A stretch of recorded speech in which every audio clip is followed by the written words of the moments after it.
രാജ്യത്ത് ഇത്രയും പ്രധാനപ്പെട്ടൊരു തെരഞ്ഞെടുപ്പ് നടക്കുമ്പോൾ ഒരു ദേശീയ പാർട്ടിയുടെ ഏക മുഖ്യമന്ത്രിയായ പിണറായി വിജയൻ 15 ദിവസത്തിലധികം അവധിയെടുത്ത് വിദേശയാത്ര പോയത് ഒരു മര്യാദയുള്ള ഏർപ്പാടല്ല. പിണറായിയുടെ കാര്യസ്ഥൻ ഗോവിന്ദനും ന്യായീകരണ തൊഴിലാളികളും ഇനി എന്ത് വാദിച്ചാലും അത് നൂറാംകിട പരിപാടി തന്നെയാണ്. 7 ഘട്ടങ്ങളിലായി രാജ്യത്തുടനീളം പൊതുതെരഞ്ഞെടുപ്പ് നടക്കുമ്പോൾ രണ്ടാം ഘട്ടം കഴിഞ്ഞ് കുടുംബസമേതം വിദേശത്തേക്ക് മുങ്ങിയ പിണറായി വിജയൻ CPM-നെ വലിയ രാഷ്ട്രീയ പ്രതിസന്ധിയിലേക്കാക്കി കഴിഞ്ഞു. BJP-യുമായുള്ള അടവ് നയത്തിൻ്റെ പേരിൽ അല്ലെങ്കിൽ BJP-യുമായുള്ള രഹസ്യബന്ധം വെച്ചു പുലർത്തുന്നതിൻ്റെ പേരിൽ പോളിറ്റ് ബ്യൂറോ അംഗം കൂടിയായ കേരള മുഖ്യമന്ത്രിയെ CPM-ന്റെ മറ്റൊരു സംസ്ഥാന ഘടകവും പ്രചരണത്തിന് വിളിച്ചിട്ടില്ല. ഇന്ത്യ മുന്നണിക്ക് വേണ്ടി മറ്റിടങ്ങളിൽ സ്വമേധയാ പ്രചരണത്തിന് ഇറങ്ങണമെന്ന് കേരള ഘടകത്തിൽ തന്നെ അഭിപ്രായമുണ്ടായിരുന്നുവെങ്കിലും BJP-യെയും നരേന്ദ്രമോദിയെയും വെറുപ്പിക്കാതെ പിണറായി വിജയൻ വിദേശത്തേക്ക് മുങ്ങുകയായിരുന്നു. കേരളത്തിന് പുറത്ത് കുറച്ചിടത്ത് മാത്രമാണ് തെരഞ്ഞെടുപ്പ് പ്രക്രിയ പൂർണ്ണമായും സമാപിച്ചത്.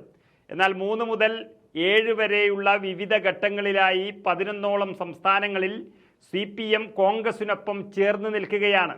ഇവിടങ്ങളിൽ CPM ജനറൽ സെക്രട്ടറി ഉൾപ്പെടെയുള്ളവർ പ്രചരണത്തിന് എത്തുമ്പോഴാണ് മുതിർന്ന PB അംഗവും രാജ്യത്തെ ഏക കമ്മ്യൂണിസ്റ്റ് മുഖ്യമന്ത്രിയുമായ പിണറായി വിജയൻ മുങ്ങി നടക്കുന്നത്.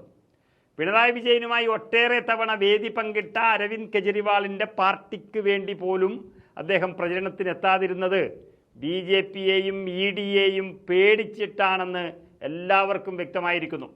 ചില സംസ്ഥാന ഘടകങ്ങൾ പിണറായി വിജയനെ പ്രചരണത്തിന് വേണ്ടെന്ന നിലപാട് നേരത്തെ തന്നെ കൈക്കൊണ്ടിരുന്നു.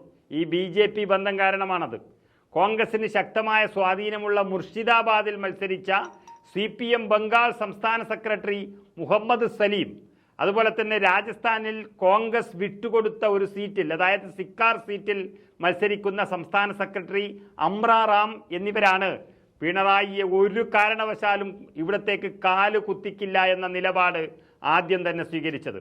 കാരണം രാഹുൽ ഗാന്ധിക്കെതിരെ പിണറായി വിജയൻ നടത്തിയ വിമർശനവും വിവിധ കേസുകൾ ഒത്തുതീർപ്പാക്കാൻ BJP-യുമായി രഹസ്യധാരണ ഉണ്ടാക്കിയെന്ന ആരോപണവുമാണ് ബംഗാളിലെയും രാജസ്ഥാനിലെയും CPM ഘടകങ്ങളെ പിണറായിക്കെതിരെ തിരിയാൻ പ്രേരിപ്പിച്ചത്. തൊട്ടടുത്ത തമിഴ്നാട് ഘടകവും പിണറായിയെ പ്രചരണത്തിന് അങ്ങോട്ട് അടുപ്പിച്ചില്ല.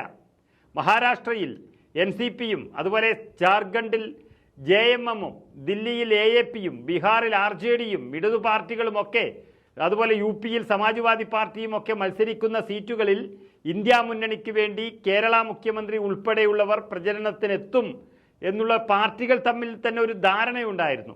എന്നാൽ ഇവിടങ്ങളിലെല്ലാം നരേന്ദ്രമോദിക്കെതിരെ പ്രസംഗിക്കേണ്ടി വരും എന്നുള്ളത് കൊണ്ട് പിണറായി വിജയൻ ഓടി രക്ഷപ്പെടുകയായിരുന്നു കുടുംബസമേതം വിദേശത്തേക്ക്. തമിഴ്നാട്, കർണാടക, തെലങ്കാന, ജാർഖണ്ഡ്, ഹിമാചൽ പ്രദേശ് എന്നീ സംസ്ഥാനങ്ങളിലെ മുഖ്യമന്ത്രിമാർ മറ്റ് സംസ്ഥാനങ്ങളിൽ പ്രചരണം നടത്തുമ്പോഴാണ് കേരള മുഖ്യമന്ത്രി മാത്രം BJP-യെ ഭയന്ന് ഒളിച്ചോടിയത്.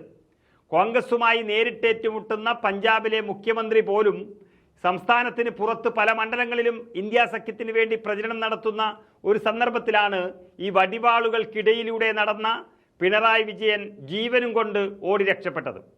തെരഞ്ഞെടുപ്പിന് മുമ്പ് ഇടതുണ്ടെങ്കിലേ ഇന്ത്യയുള്ളൂ എന്നൊരു മുദ്രാവാക്യവുമായി പത്രങ്ങളിൽ ഉൾപ്പെടെ CPM CPI ജനറൽ സെക്രട്ടറിമാരുടെ പടം പോലും വെക്കാതെ പിണറായി വിജയൻ്റെ മുഖം മാത്രം വെച്ച് പരസ്യം പ്രസിദ്ധീകരിച്ചത് നമ്മളെല്ലാവരും കണ്ടതാണ്.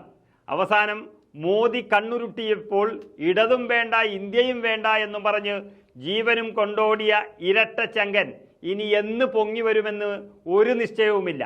കാര്യസ്ഥൻ ഗോവിന്ദന് പോലും അതിനെപ്പറ്റി വിവരം കിട്ടിയിട്ടില്ല. അമ്മാതിരി ഓട്ടമാണ് പിണറായി ഓടിയൊളിച്ചത്. എന്നാൽ ഇരട്ടച്ചങ്ക, ഇവിടെ കുറേ ചോദ്യങ്ങൾ ബാക്കി കിടക്കുന്നുണ്ട്. ഫാസിസത്തിനെതിരെയുള്ള പോരാട്ടത്തിൽ ഏർപ്പെട്ട ഇരട്ടച്ചങ്കുള്ള ഒരാൾ എന്തുകൊണ്ട് കേരളത്തിലെ തെരഞ്ഞെടുപ്പ് കഴിഞ്ഞപ്പോൾ ബാക്കി 5 ഘട്ടത്തെയും അവഗണിച്ച് നാടുവിട്ടു എന്ന ചോദ്യം CPM-നെ ഇവിടെ ഉത്തരം മുട്ടിക്കുകയാണ്.